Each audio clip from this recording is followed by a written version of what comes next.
ನಮಸ್ಕಾರ. ಶುವೇಗ ವಾಹಿನಿಯ ವಿಶೇಷ ಕಾರ್ಯಕ್ರಮಕ್ಕೆ ಸ್ವಾಗತ. ನಾನು ಸಂತೋಷ್ ಕಶ್ಯಪ್. ನಮ್ಮ ಸನಾತನ ಹಿಂದೂ ಧರ್ಮದ ಪರಂಪರೆಯಲ್ಲಿ ವರ್ಷ ಪೂರ್ತಿಯೂ ಕೂಡ ಹಲವಾರು ದೇವತೆಗಳ ಆರಾಧನೆ, ಹಬ್ಬ ಹರಿದಿನಗಳ ಆಚರಣೆಗಳು ಬಹಳಷ್ಟಿವೆ.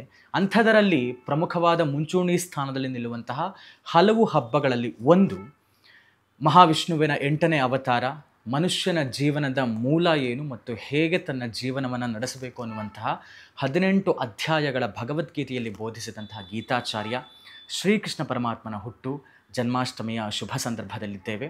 ಜೊತೆಗೆ ಇವತ್ತು ನಮ್ಮ ಜೊತೆಗೆ ಒಬ್ಬರು ವಿಶೇಷವಾದಂಥ ಅತಿಥಿ ಇದ್ದಾರೆ.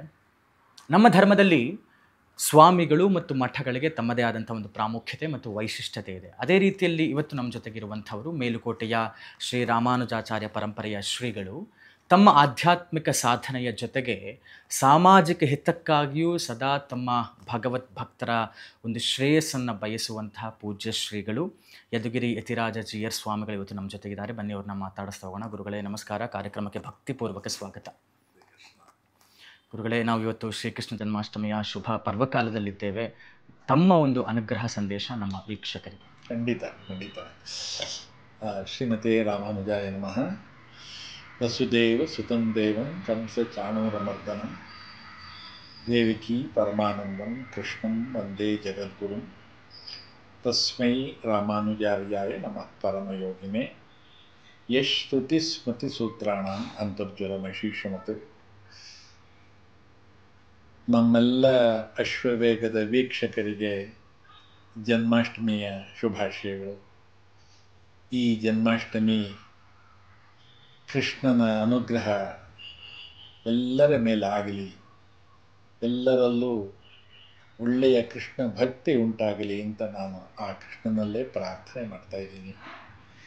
ನೀವು ಹೇಳಿದಂತೆ ನಮ್ಮ ಹಿಂದೂ ಸಮಾಜದಲ್ಲಿ, ಸನಾತನ ಧರ್ಮದಲ್ಲಿ ಹಬ್ಬ ಹರಿದಿನಗಳಿಗೆ ವಿಶೇಷವಾದಂಥ ಸ್ಥಾನ ಇದೆ.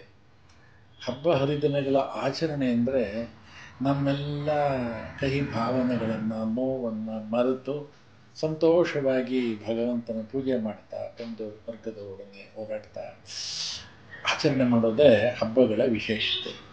ನಮ್ಮ ಜೀವನಕ್ಕೆ ಒಂದು ರೀತಿಯ ಚೈತನ್ಯವನ್ನು, ಸ್ಫೂರ್ತಿಯನ್ನು ಕೊಡುವಂಥದ್ದು ಹಬ್ಬಗಳು. ಈ ಹಬ್ಬಗಳ ಸಾಲಿನಲ್ಲಿ ಅತ್ಯಂತ ಮಹತ್ವಪೂರ್ಣವಾದಂತಹದ್ದು, ಪವಿತ್ರತಮವಾದಂತಹದ್ದು ಅಂದರೆ ಕೃಷ್ಣ ಜನ್ಮಾಷ್ಟಮಿ. ದ್ವಾಪರ ಯುಗದಲ್ಲಿ ಅವತರಿಸಿದಂತಹ ಕೃಷ್ಣ ಸಾರ್ವಕಾಲಿಕವಾದಂತಹ ಒಂದು ದಿವ್ಯವಾದಂತಹ ಚೈತನ್ಯ ಶಕ್ತಿ ಇದು. ಭಗವಂತನ ದಶಾವತಾರಗಳಲ್ಲಿ ರಾಮಕೃಷ್ಣಾದಿ ಅವತಾರಗಳು ಪೂರ್ಣಾವತಾರ, ಕೃಷ್ಣಾವತಾರ ಪರಿಪೂರ್ಣ ಅವತಾರ. ರಾಮಾವತಾರ ರಾಮನ ಗುಣಗಳನ್ನು ವಿಶೇಷವಾಗಿ ವರ್ಣಿಸ್ತಾ ರಾಮನ ಧರ್ಮದ ಆಚರಣೆಯ ಬಗ್ಗೆ ವಿಶೇಷವಾಗಿ ಮಹತ್ವ ಕೊಟ್ಟಂಥದ್ದು. ರಾಮೋ ವಿಗ್ರಹವಾನ್ ಧರ್ಮ ಅಂತ ಮಾರೀಚ ಹೇಳ್ತಾನೆ. ಧರ್ಮಕ್ಕೆ ಪ್ರತೀಕ ಪ್ರಭು ರಾಮಚಂದ್ರ. ಅದೇ ದ್ವಾಪರ ಯುಗದಲ್ಲಿ ಅವತರಿಸಿದಂಥ ಕೃಷ್ಣ, ಅವನು ಧರ್ಮದ ಪ್ರತೀಕನೇ. ಕೃಷ್ಣನ್ ಧರ್ಮಂ ಸನಾತನ. ಅವನು ಜಗದ್ಗುರುವಿನ ಸ್ಥಾನದಲ್ಲಿ ನಿಂತ, ಗುರುವಿನ ಸ್ಥಾನದಲ್ಲಿ ನಿಂತ. ಕೃಷ್ಣನ್ ಒಂದೇ ಜಗದ್ಗುರು. ಆ ಕೃಷ್ಣಾವತಾರ ಅಂದರೆ ಒಂದು ರೀತಿ ಎಲ್ಲರಲ್ಲೂ ಆನಂದವನ್ನು ತರುವಂಥ ಅವತಾರ ಅದು.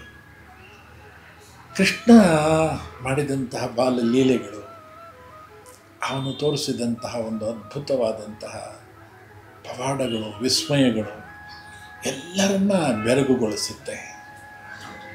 ಕೃಷ್ಣ ತಾನು ತುಂಬ ಸಾಮಾನ್ಯನಂತೆ ತನ್ನ ಸ್ನೇಹಿತರ ಜೊತೆ ಓಡಾಡಿದಂತಹ ಪರಿ ಇದೆಯಲ್ಲ, ಅದಿನ್ಯಾವ ಅವತಾರದಲ್ಲೂ ನಾವು ನೋಡಲಿಕ್ಕಾಗೋದಿಲ್ಲ. ಕೃಷ್ಣಾವತಾರದಲ್ಲಿ ಮಾತ್ರ ನೋಡಬಹುದು. ಆ ಬಾಲಲೀಲೆಗಳೆಲ್ಲ ಯಾಕೆ ಅಂದರೆ ರಾಕ್ಷಸರ ಅವತಾರ, ರಾಕ್ಷಸರ ಸಂಹಾರ ಅಂತ ಹೇಳ್ತಾರಲ್ಲ, ಇಲ್ಲ. ಕೃಷ್ಣಾವತಾರದಲ್ಲಿ ಎಲ್ಲರನ್ನ ಉದ್ಧಾರ ಮಾಡಿದ. ಪೂತನಿಯನ್ನು ಉದ್ಧಾರ ಮಾಡಿದ, ಶಕಟಾಸುರನನ್ನು ಉದ್ಧಾರ ಮಾಡಿದ, ತೃಣಾವರ್ತನನ್ನು ಉದ್ಧಾರ ಮಾಡಿದ. ರಾಕ್ಷಸರನ್ನು ಉದ್ಧಾರ ಮಾಡ್ದ ಅಂತ. ಅವರೆಲ್ಲರಿಗೆ ಅವರ ಹಿಂದಿನ ಜನ್ಮದಲ್ಲಿದ್ದಂತಹ ಶಾಪ ವಿಮೋಚನೆಯನ್ನು ಕೃಷ್ಣ ಮಾಡಿದ. ಅದು ಕೃಷ್ಣಾವತಾರದ ವಿಶೇಷ.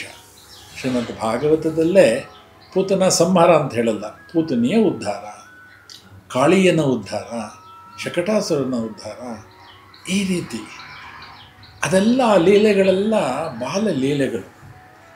ಆ ಲೀಲೆಗಳಲ್ಲಿ ಅತ್ಯಂತ ರೋಚಕವಾದಂಥದ್ದು, ಆನಂದ ಕೊಡುವಂಥದ್ದು ಅಂದರೆ ನವನೀತ ಚೌರ್ಯ. ಕೃಷ್ಣ ವೃಂದಾವನದಲ್ಲಿ ಮನೆ ಮಾತಾಗಿದ್ದ. ಅವನು ಅವತರಿಸಿದ್ದು ಮಥುರೆಯಲ್ಲಿ, ಕ್ಷಣಕಾಲ ಇದ್ದ. ಅಲ್ಲಿಂದ ಗೋಕುಲಕ್ಕೆ ಬಂದ, ಗೋಕುಲದಿಂದ ವೃಂದಾವನಕ್ಕೆ ಬಂದ. ಗೋಕುಲದಲ್ಲಿ ಲೀಲೆಗಳನ್ನು ನೆನೆಸ್ದ. ನಂದಗೋಪನ ಮಹಾರಾಜನ ಮನೆಯಲ್ಲಿ ದಾಮೋದರ ಲೀಲೆ ಇರಬಹುದು, ನವನೀತ ಚೌರ್ಯ ಇರಬಹುದು, ಬೆಣ್ಣೆ ಕದ್ದಿದ್ದು, ಅದೆಲ್ಲವೂ ಎಲ್ಲರಿಗೂ ಆನಂದ ಕೊಡುವಂಥದ್ದು. ಇವತ್ತು ಅದನ್ನು ಕೇಳಿದ್ರೆ ಆಬಾಲ ವೃದ್ಧರಾಗೆಲ್ಲ ಆನಂದ ಪಡ್ತಾರೆ, ಬೇಸರ ಆಗೋದಿಲ್ಲ. ಅಲ್ಲಿಂದ ವೃಂದಾವನಕ್ಕೆ ಬಂದ.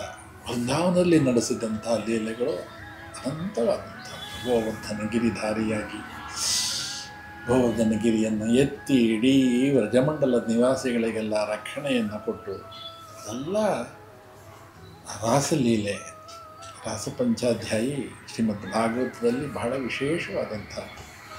ಎಲ್ಲ ತಿಳ್ಕೊಂಡಿರೋದು ಕೃಷ್ಣ ಗೋಪಿಯರ ಜೊತೆ ಓಡಾಡ್ತಾ ಅಂತ. ಜೀವಾತ್ಮ ಪರಮಾತ್ಮದ ಸಂಯೋಗ ಆಗುವಂಥದ್ದು ರಾಸಲೀಲೆ. ಕೃಷ್ಣ ಅವರೆಲ್ಲರಿಗೆ ಆ ರೀತಿಯ ಭಗವದ್ಭಕ್ತಿಯನ್ನು ಉಂಟು ಮಾಡಿದ. ಅದರಿಂದ ಕೃಷ್ಣ ಯಾವತ್ತಿಗೂ ಪ್ರಸ್ತುತನಾಗ್ತಾನೆ. ಅವನು ಸನಾತನ ಯಾವತ್ತೂ ಪ್ರಸ್ತುತ ಆಗ್ತಾನೆ.